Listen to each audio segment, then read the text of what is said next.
આજ તો હતો શનિવારને થઈ ગયા હનુમાન દાદાના દર્શન. શું કે મોજમાં ને બધાને જય માતાજી. વેકેશન પડી ગયું ને જવાનું હતું હનુમાનજીના દર્શન કરવા માટે સાળંગપુર. પાટા તો બતાતા હતા પણ ટ્રેન ક્યાં હતી એનો કહેતો પતો હતો ને એટલે વેદાંતભાઈ રાજન ઉભા હતા. ટ્રેનમાં મુસાફરી કરવાની કંઈક મજા જ અલગ હોય છે. ટ્રેન આવી ગઈ ને ચડી ગયા ટ્રેનમાં. બે જણાએ લઈ લીધી બારીવાળી સીટ. ટ્રેનને કહી દીધું ટાટા બાય બાય ને નીકળી ગયા હતા બોટાદ જવા માટે. ટ્રેનમાં બેઠા પછી દાળ ન ખાય એવું તો બને જ નહીં. તમે બધા લોકો દાળને પસંદ કરતા હોય તો એની માટે એક લાઈક ફોલો તો કરી જ દેજો. ફોલો તો કરતા કરશો પણ અહીંયા તો બહાટી બોલાઈ નાખી દાળ નહીં પછી. આવી ગયું બોટાદ ને તડકો કેમ મારું કામ મારો ભાઈ ભૂકા કાઢી નાખે એવો તડકો છે. હો ફાઇનલી બેસી ગયા હેલિકોપ્ટરમાં કારણ કે વેદાંતના મામાએ મોકલેલું હતું હેલિકોપ્ટર. બેસીને અમે ઉડી ગયા તરત જ તે. હે ભગવાન તેરી લીલા અપરંપાર હે.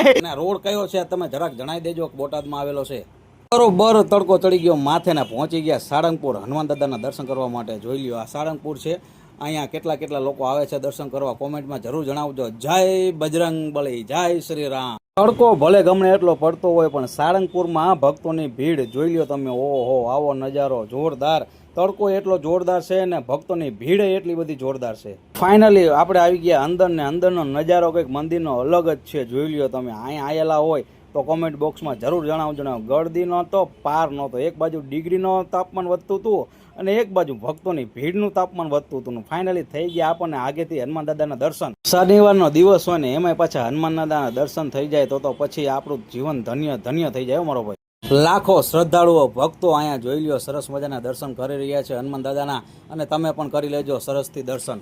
અહીંયા પણ બહાર પણ તમે હનુમાન દાદાના દર્શન કરી લ્યો. જોરદાર નજારો છે અને જોરદાર પબ્લિક પણ રહેશે અહીંયા. સાળંગપુર આવ્યા હોય એટલે પ્રસાદી લીધા વગર તો જવાય જ નહીં. એટલે આજે લઈ લીધી પ્રસાદી આપણે જોઈ લ્યો. ગમે તેટલા ભક્તો અહીંયા પ્રસાદી લે તો પણ આ હોલ બહુ જ વિશાળ બનાવેલો છે. ફાઇનલી પ્રસાદી લઈને નીચે ઉતરી ગયા હતા પણ પગથિયા ઉતરતા નહીં લપસ્યામાં સીધા ઉતર્યા. ફાઇનલી બહાર આવી ગયા ને પડાઈ લીધા ફોટા. પછી બે ભાઈબોને કીધું એક પોઝ આપીને સરસ મજાનો હનુમાન દાદા પાસે ફોટો પણ પડાઈ લ્યો. એટલામાં તો વેદાંત શરમાઈને ભાગવા લાગ્યો.